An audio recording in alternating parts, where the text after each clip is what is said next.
Paz do Senhor Jesus, meu querido irmão, que bom estar com você mais uma vez. Nós estamos na gravação de mais um vídeo. Prazer imenso, meu querido, estarmos juntos aqui. Nós vamos hoje falar sobre as lágrimas de Cristo, aprendendo com as lágrimas do Salvador. Quero que você me acompanhe até o final. Você que ainda não é inscrito aqui no canal, inscreva-se no canal.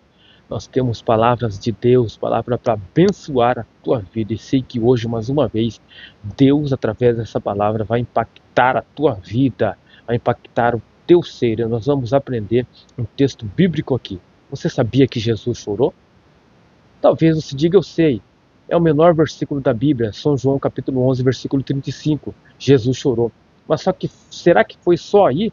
Há algum texto mais que menciona ter Jesus chorado? Vem comigo para o texto bíblico, vem comigo na tela. Nós temos o nosso sermão montado. Quero que você me acompanhe até o final desse vídeo. E você que ainda não é inscrito no canal, inscreva-se, deixa seu comentário, deixa seu gostei e compartilhe com pelo menos aí 3 pessoas para abençoar aqui o nosso canal, tá bom? Acompanhe comigo na tela o nosso sermão. Muito bem, vem comigo na tela aqui. Nós temos o nosso sermão montado aqui. Jesus chorou, compreendendo as lágrimas do Salvador. Nosso texto base é em São João capítulo 11, versículo de número 35. Todos conhecem, muita gente conhece esse texto bíblico, onde Jesus chora por Lázaro. Nós temos aqui na tela, acompanhe o nosso sermão montado. Nós vamos aqui, na nossa introdução. Jesus Cristo, apesar de sua divindade, possuía uma verdadeira humanidade. Essa humanidade não era apenas uma mera aparência. Ele experienciava todas as emoções, pensamentos e sensações que um ser humano comum vivencia. As emoções de Jesus, incluindo também as suas lágrimas, são testemunhos significativos de sua plena humanidade. Ele demonstra que ele não era apenas um observador distante da nossa condição, mas um participante ativo que sentia profundamente as alegrias e tristezas da vida humana. Temos retratado em Isaías capítulo 53, um dos textos mais poderosos do Antigo Testamento, prevendo a vinda do Messias como um servo sofredor, versículos-chave, versículos tais como: ele foi desprezado, rejeitado pelos homens, um homem de tristeza e familiarizado com o sofrimento, como alguém de que os homens escondem o rosto. Foi desprezado, nós não o tínhamos em estima. Verdadeiramente ele tomou sobre si as nossas enfermidades e as nossas dores levou sobre si. Este texto é fundamental para entendermos a profundidade do sofrimento que Jesus Cristo enfrentou. Não apenas físico, mas também emocional e espiritual. Suas experiências de dor e rejeição foram preditas séculos antes, enfatizando a veracidade da sua missão e o cumprimento das profecias. Nós vamos ver os nossos tópicos aqui. Primeiro, nós já falamos, nós vamos ver ainda em mais profundidade o nosso texto base, que é São João 11.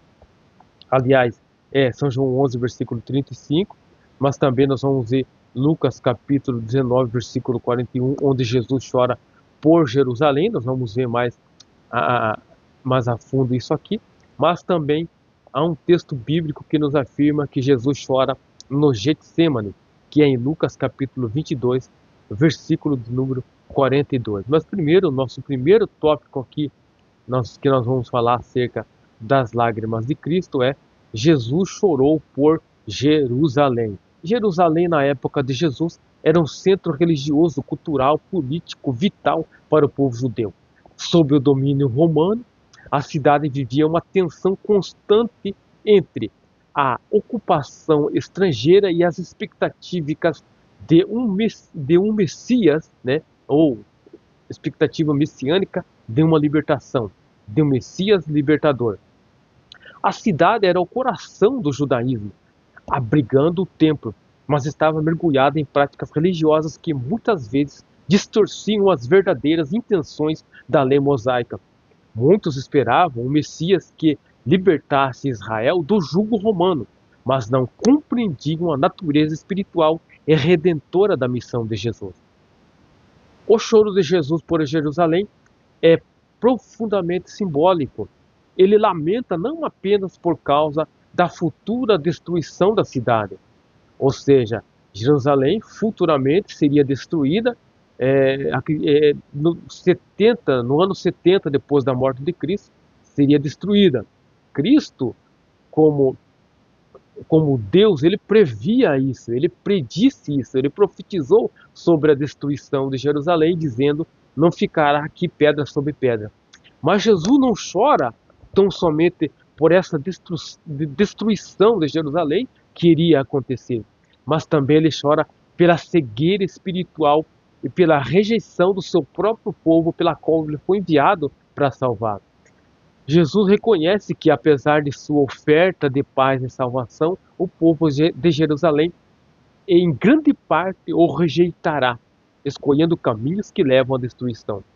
Este evento cumpre profecias do Antigo Testamento sobre a rejeição do Messias pelo seu próprio povo e destaca o coração compassivo de Jesus, mesmo diante da rejeição. Para evitar o mesmo erro de Jerusalém, isso aqui é uma aplicação prática, para evitar o mesmo erro de Jerusalém, é essencial que mantenhamos nosso coração aberto à verdade de Cristo, reconhecendo-o não apenas como libertador, político ou um líder carismático, mas como Salvador do mundo. Devemos estar atentos às maneiras pelas quais podemos estar rejeitando Jesus em nossas vidas diárias, seja por incredulidade, apego a tradições ou pela busca de soluções puramente terrenas para problemas espirituais. Agora, devemos nos encorajar com a verdade do Evangelho e buscar a mais pura intimidade profunda e genuína com Cristo, para que nós possamos ser luz para este mundo que ainda continua a rejeitar o nosso Salvador. Jesus chorou por Jerusalém, mas você percebeu o que eu falei. Jesus não chora tão somente pela destruição de Jerusalém, mas era pela rejeição, por algo espiritual que faltava no seu próprio povo, por essa rejeição que, apesar de todo o sofrimento, de toda a verdade que ele falou, ele foi rejeitado. Então Jesus chora por Jerusalém por isso. Em São João 11:35, que é o nosso versículo-chave, Jesus chorou. Jesus também vai chorar por Lázaro, juntamente com suas irmãs Marta e Maria, eram amigos íntimos de Jesus. Esta amizade é destacada em várias passagens da Bíblia, mostrando um relacionamento pessoal e afetuoso com Jesus e essa família, que a Bíblia menciona ser 3 irmãos: Lázaro, Marta e Maria. A Bíblia não fala mais nada, apenas dessa família composta por 3 irmãos, que eram muito amigos íntimos de Jesus. Agora Lázaro, ele vai adoecer e vai morrer. Jesus, apesar de estar distante e estar plenamente consciente da situação, ele retarda a sua visita não por indiferença, mas para revelar a glória de Deus através do que está prestes para acontecer. Quando Jesus finalmente chega em Betânia, Lázaro já estava morto há 4 dias. Uma situação que parecia além de qualquer expectativa, além de qualquer esperança humana. Impossível para qualquer esperança humana, porque ele já está morto há 4 dias. As lágrimas de Jesus aqui, as lágrimas de Jesus demonstram sua profunda compaixão e empatia. Ele não chora apenas por Lázaro, mas também pelas dores, pelo luto de Marta e Maria e de todos que ali estavam. As lágrimas de Jesus aqui refletem também o peso do pecado que trouxe a morte ao mundo. E ele chora pela trágica realidade da morte. O inimigo que ele veio através do pecado, e que ele, Jesus, veio para vencer. O choro de Jesus antecipa a vitória sobre a morte, simbolizando a esperança e a restauração que viria através da sua própria ressurreição. A empatia e a compaixão de Jesus por Lázaro e por aqueles que sofrem nos ensina a importância dessas qualidades na vida cristã. Nós somos chamados a chorar com os que choram e a se alegrar com os que se alegram. Olha o exemplo que Jesus nos deixou, que futuramente seria escrito pelos seus discípulos. Chorar com os que choram, se alegrar com os que se alegram. Aqui, Jesus estava chorando com aqueles que estavam chorando a perca de um familiar, a perca de um amigo bastante íntimo. Como os cristãos, nós somos chamados a enfrentar a realidade da morte, mas com a esperança da ressurreição. A morte não é o fim, mas um portal para a vida eterna em Cristo. Agora, nós devemos ser encorajados a sermos agentes e consoladores da esperança em um mundo marcado pelo sofrimento e pela morte. Mas vamos nos lembrar que através de Cristo nós temos a esperança da vida eterna e da ressurreição. Jesus chora por Jerusalém, Jesus chora por Lázaro e por fim aqui, Jesus também vai chorar no Getsêmani.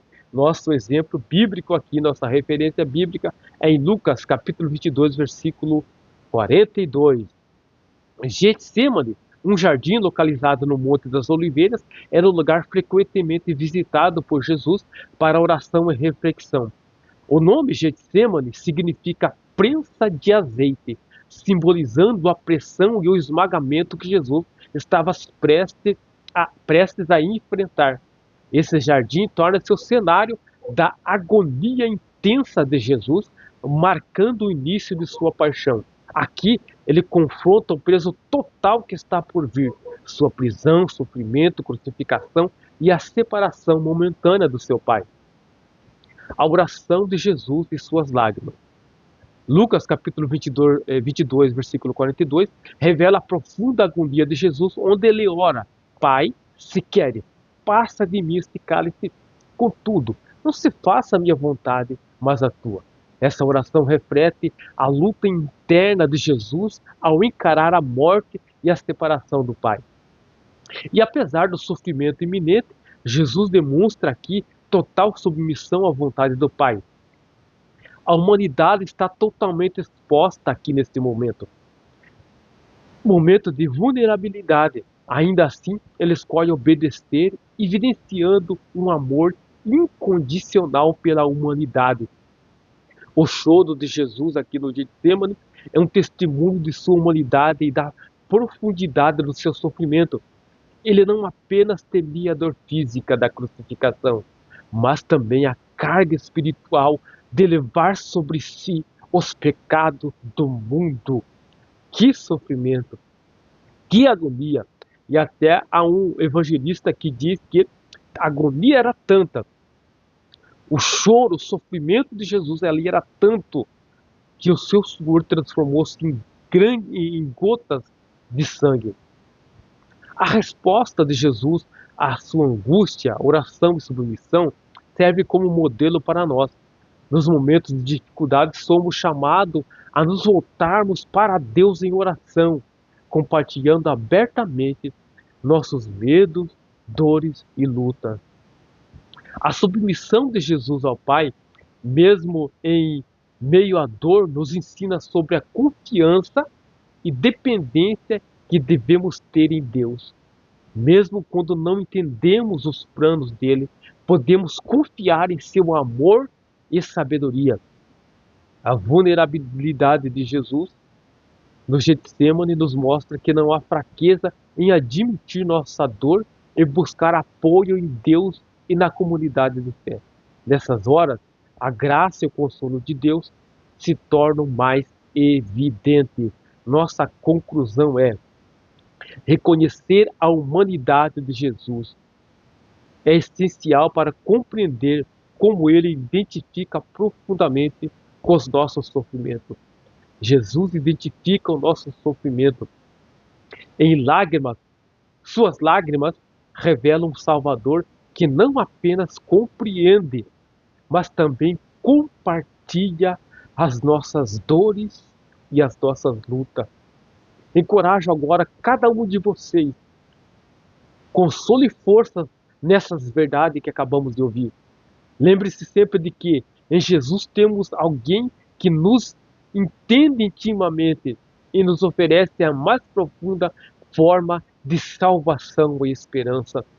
Então, todo tipo de luta, todo tipo de oposição que você enfrenta na sua vida, Jesus enfrentou.